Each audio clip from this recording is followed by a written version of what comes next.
The Purdue-Fort Wayne men's volleyball team hosted two top 15 programs last weekend in Cal State Northridge and UC Santa Barbara.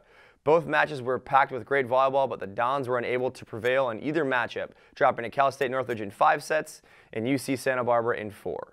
We traveled to number 8 Stanford for a pair of matchups with the Cardinal on their home floor. We cover all that, plus a visit from junior middle blocker Richie Dietrich on this week's edition of Volleydons Weekly.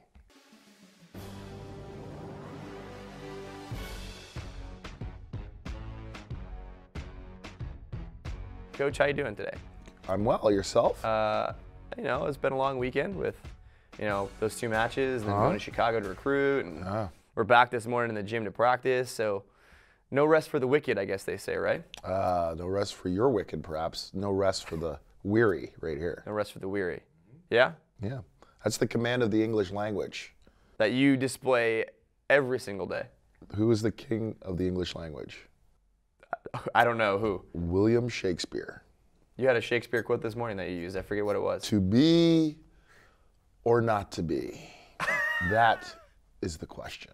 Most people forget. You weren't that animated when you use it in the gym. Most people forget Shakespeare was not just a great writer. He was also a great actor. In fact, William Shakespeare won the very first Academy Award back in like 1614. Most people don't know that. I think you're making this up now. I probably made that last part up. John Milton was really upset. Yeah? Well, I don't know who that one is. What? On to volleyball, if you will. Yes. We played 2 big matches this week at home. We had Cal State Northridge come out to us for the first time in a very, very long time. And unfortunately, we dropped a tight 5-set match where we came out and we played some really, really good volleyball, 25-17. Won the first 2 sets, won the second one, and then unfortunately got reverse swept in the last 3. So went up 2-0, then lost the last 3. I think we were really close in that 4th set. Pellegrin missed a serve at 22-21 that we weren't able to come back on, and then I think Northridge just kind of had their, best play there in the 5th set, winning 15-11. Kind of recap that match a little bit from your end. I bring up the command of the English language because how many variations can you say the word loss? I don't know, Rock. I don't know. You said dropped, defeat, choked, perhaps is another word. I probably don't want to use that I'm just with the throwing public, it out. but okay. Just throwing it. Gotta have a little levity. Even when you lose, you gotta have a little levity when it comes to the situation. Okay. That match was an interesting match. First off, now to get serious, every match is a big match. So I don't care if you play a ranked team or you don't play a ranked team, or you play a California team or you don't play. Every match that you play is a big match because you never know when it could come to an end. And against CSUN, we really came out strong that opening set. I think we hit well over 500. We served and passed the ball well. We played great defense. We were energetic in our side-out game. We played phenomenal. They did not play so well, but we took it to them. We dictated play. The second set, they got a little bit better, did CSUN, but we were able to handle the ball and serve receive. Our offense continued to spread very nicely. Our transition game was very, very good, but our serving as the set goes along, you can kind of tell it tails off a little bit. We actually had to get bailed out a little bit that second set because Northridge missed 6 serves that set. They don't miss that set. It's a little tighter. I think we still pull it out, but a little tighter. Then the tides change because in the third set, as well as we did play, we had an unsavory moment where we did not keep our emotions in check, and it's the equivalent to what I say all the time talking about sports. We saw the finish line early. And when you see the finish line early, and what's surprising is that we had 4 seniors on the floor who'd been there before, and players who'd actually been in the moment before, heated competition, et cetera, that we woke a sleeping giant. And the sleeping giant said, this is not going to happen, whether it's on the road or at home. And they got better. They made a couple adjustments with their serving. They made a couple of adjustments with their defensive game in particular. And I thought they really took it to us after that third set. Even though it was a tight third set that we ended up losing, that third set they take it to us and they ended up dictating play. And volleyball, like most sports, is a sport of momentum. And we had it for the first half of that match, but did not have it the second half of that match. Well, that's a dissertation right there. I thought that our service pressure has been good all year. I think that's been a big thing that's led to us having a lot of success so far. And we're going to get to talk to Richie later in this show, and I thought he did a fantastic job of serving the ball in that first set, into that second set. Pellegrin and him have really led the team and led the charge in that regard that weekend and weekends past with their pressure that they've brought. I thought we really limited their opposite at a really high level. He was starting to get really negative with his team. He was down on himself. I thought we were going to get him pulled at one point. They stayed with him, and it was the right decision to stay with him because he ended up leading their offense in 3, 4, and 5. But we really frustrated him with our blocking, and it led to, I think, them trying to do some different things. They stayed down and hit the float serve against us then in 3, 4, and 5, and we struggled to handle that. And I think it showed maybe our lack of maybe being ready for that moment in that respect. And then I think they just played unreal defense. They tried to put the ball in play with their serve and play defensively in the backcourt scrappy. I think that's what I thought I saw in that match. What separates really good athletes and everybody else is how you handle the moment. I mean, it's that simple. That's why going to a final is so important, because when you go to the championships or something, you get to feel the ambiance, the environment. You usually don't win. And in sports, you have to go through lumps in those moments in order to get it. And you take a look at all sports. Jordan had to do it with the Bulls against the Pistons. The Pistons had to do it against the Celtics. Yeah. The Lakers in the 80s with this. I mean, that's how it works. And so hopefully this particular moment we can overcome and learn from and use it to our advantage down the stretch. Talk about response. I thought we actually responded relatively well in that next match against UC Santa Barbara, winning that first set 25-22. And then unfortunately, maybe that grasp for error kind of went away there, and Santa Barbara played a really good match, 25-17, 25-18, 25-22, winning that match in 4 sets. Really good volleyball team, the 12th ranked team in the country, and they just kind of out-steadied us. They just did the things they knew how to do, and really frustrated with us, or frustrated our play as the match went on. But I was really impressed with Colton Stone's play. In that first set, he kept us alive and served us into that match, and he had a great night. He had a very good night. Not a great night, but he had a very good night. And it's interesting because I'm looking at the stat line right now, and it's interesting because they're almost 2 contrasting teams, to be quite honest with you. Northridge adjusted to play much better backcourt defense. Santa Barbara blocked the ball extraordinarily well. And Northridge was much more of an offensive power juggernaut, when Santa Barbara really was not. They really weren't. No, they just kept the ball in play, and they did some good things and side it out. They weren't impressive offensively, they just side it out. Their block is what really instigated. Their serving and their blocking is what really instigated Santa Barbara on Saturday night. And I thought we had a really good opening set. But unfortunately, what I have come to know is that when you lose a match the night before and expend so much energy, and then you lose, it's very difficult to recover 24 hours. You're going to have it at least for the opening set, maybe a little bit into the second set. But to always play from behind or come back from a loss is really depleting to an individual. And that's what happened with us. I mean, we weren't sharp, we weren't crisp offensively. Our serve-receive game, our attacking, all that stuff was really off. And especially with our serving, you talk about service pressure, that was not there. Other than Colton Stone, I thought a couple other people had some good runs, Tony Price, Richie Dietrich. But I just think we were so depleted and could not sustain such a high level. Part of that is mental toughness, part of that is physical toughness, but it's also about maturity and being able to turn around real quick and play tough competition. And with that, we can talk a little bit about some of the big-time performances from the weekend. And against Cal State Northridge, it was definitely Pelegrin Vargas and his 23 kills. By the way, hitting 400, which is unbelievable for getting 23 kills. He had a night. Unfortunately, we couldn't capitalize on his offensive production that night, also coming in with 5 blocks, a skill he's been working on a lot this year.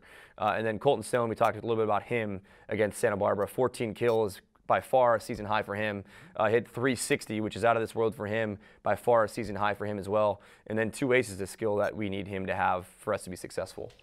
Well, talking about Pelegrin's performance, I mean, Pelegrin was incredible. That's why he's an All-American and was an All-American a year ago and selected so. To hit 400 on the left side against a really good volleyball team like Northridge is outstanding, but that's what All-Americans do, and that's why he can do what it is that he does.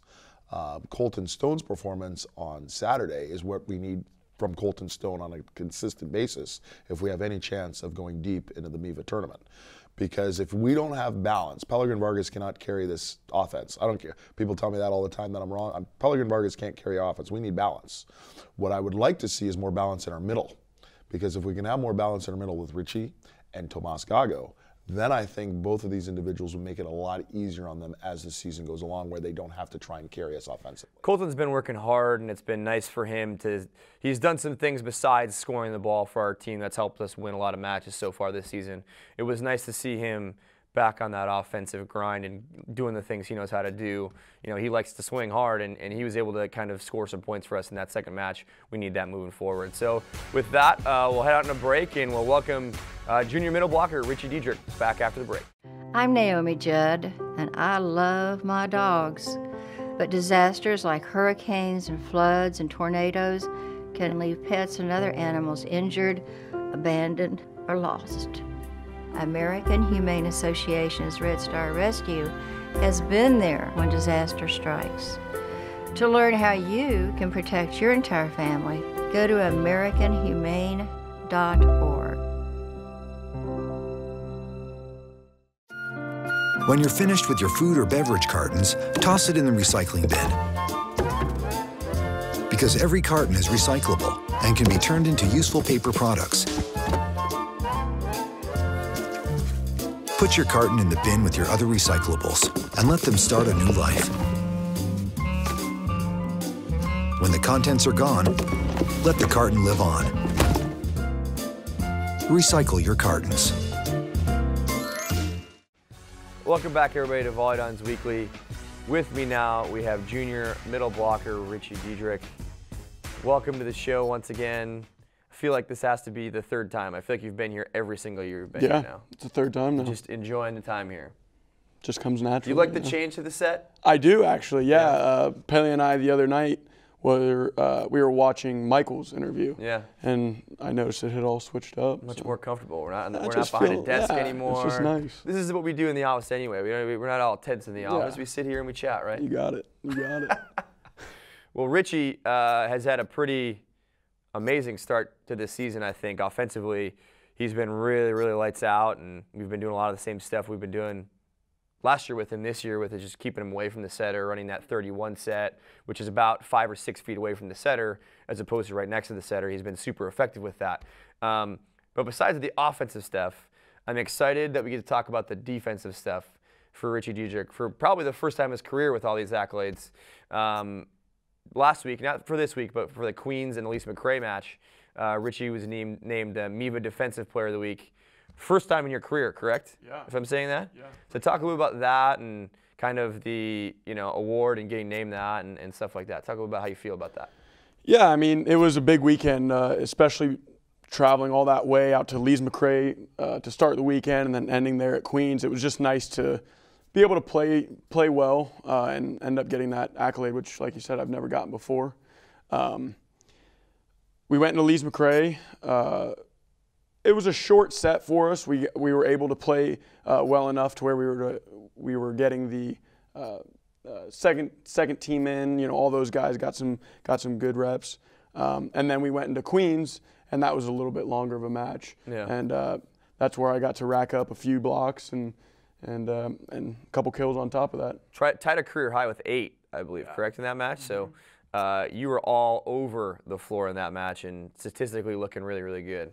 Yeah, it was a fun night. I mean, like you said, I tied it, and I don't know which match I had You beforehand. had before the 8, yeah. I don't know off the top of my head either. Yeah, it was just fun to finally block some balls. I think my career here, I've struggled a little bit when it comes to blocking, but we've put in a ton of work on the defensive side. So it's nice to finally start seeing some better things when it comes to defense. Yeah, and against Princeton, you blocked a really, really big ball late in that match against their 7-footer on the right pin in the second set, which they were really pushing to win. And I think that was a big momentum change in that set, was that block. And it wasn't like you saw the game really, really well. You just busted your butt out and got up and made a nice block. Yeah, it was nice because the whole match was real close.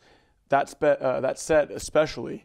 And I went up and I knew I was late on the block, so I went up and just got over and housed that ball. Everyone went nuts. In my head, I'm like, thank God I got that one. I tried to walk it off. Thank you for swinging into my hands. I appreciate that. I tried walking it off like I knew I was going to do that. But nah, he helped me out a little bit. talk a little bit about maybe your progression defensively. All right, is the game we talked a little bit about you being younger in the sport, but is it slowing down for you finally defensively? Is it moving as fast as it was that first year, or are you beginning to see it a little bit better? Yeah, I mean, it is absolutely. The game has completely slowed down for me. Obviously, there's still things that I need to work on defensively because I'm missing a couple blocks here, whatever. But coming in my freshman year, seeing, a little bit of high school ball, a little bit of club, very little bit, and then just jumping right into Division I men's volleyball, I was like, wow, this is insane. Yeah. I think the main reason it slowed down for me so much is just because of the speed that we run in practice. I don't think we're going to see many teams with that speed to the pins and to the middles as well. So going into these games, playing against like the Princetons and the C-Suns, where they have the higher balls to the pins, I think it makes it a lot easier for myself to get up and close those blocks. Another thing that we have been really impressed with your play so far has been your ability to go up and serve the volleyball at a super high level. I know that's another thing that you've been working on a lot so far this year.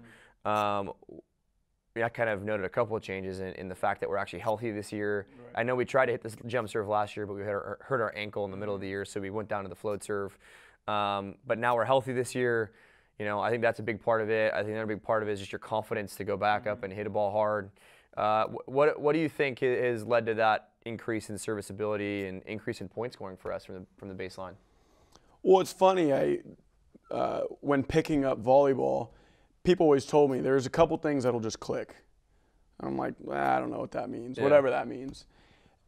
And I think right now serving is just clicking for me. I'm going up, nice high tosses, and getting up and just swinging. And like you said, the whole confidence thing is huge for me. When I tell myself I'm going to go up and just rip this ball. Or fortunately, the little shorter serves have been coming in okay. Yeah, that's been working really well for you this year. Yeah, being able to go up, put a couple solid serves in, and then taking a little bit off has really put teams on their heels. And it's been working so far. But going back to what you asked, I think it's just finally starting to click. Yeah. Maybe it's a little bit of experience, maybe just all the work and practice that we've put into that, but it's clicking. Going back, you talked about it a little bit. You were an athlete in high school. You played 3 different sports, volleyball, very, very at the end of your high school career, not at the beginning of your high school career at all. High-level football player, high-level basketball player, if I remember correctly as well, right? I played a little bit, yeah. But football was your bigger sport growing up. What made you switch into volleyball? I don't know. I grew up playing football, grew up playing basketball. I watched my sister kind of transition into volleyball, who actually didn't play as long as the normal women's volleyball player has played. And it just looked so much fun. And at the time in my high school career, I was just kind of looking for something different. Yeah.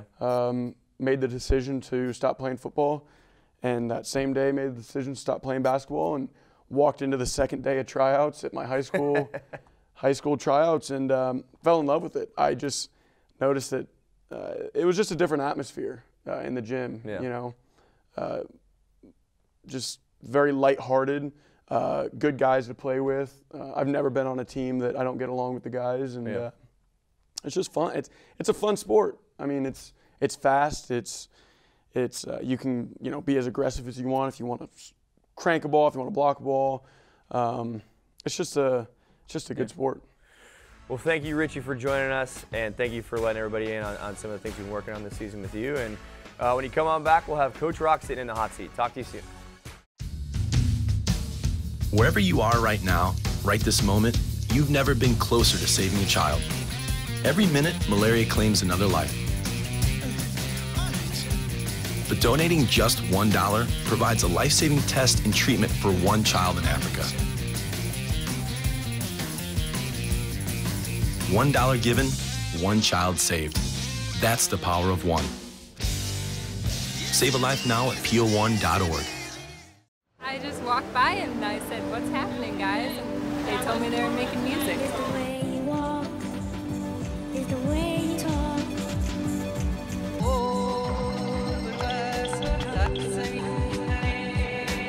I like his music.